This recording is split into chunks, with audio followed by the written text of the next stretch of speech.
سلامونه دوستانو.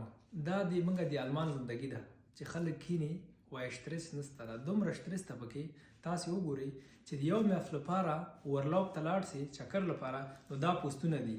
یعنې د یو میاشت نه چې نه راغله تا پسې دونه پوسټونه راځي د حکومت له خوا نه، د خلکو له خوا نه چې چیرې وي څنګه نه دی. یوه، دوه، درې، څلور، پنځه، شپږ، اووه، اته، نهه، لس، یولس، دولس، دیارلس، څوارلس، پنځلس، شپاړس، اوولس، اتلس، نولس، شل، یوویس، دوهویس، درویس، څلېرویس، دا مې دیم پنځهویس، شپږویس، اووهویس، اتهویس، نهویس، دېرس، یودېرس، دوهدېرس پوسټه تقریبا په یو میاشت کې راغلي دي. یعنې چې د ورځ ته واړی هم 1.1 پوسټه راغلي دي. یعنې تاسو خپله قضاوت وکوئ چې دا زندګي نو تاسو ته څنګه ښکاري. بیا چې ووایي آلمان ده او شترس ده او پلانکی ده، وګورئ چې شټې ورکړي بیا چې کینې نارې کړي ausländer raus.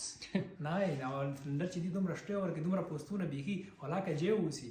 دا زما یو ملګري پسې راغلی، زه ورته راغلم ورته ومې لوستلو ته برابر مې کړل. ډېره مننه، ویډیو مخکې شیر کړئ.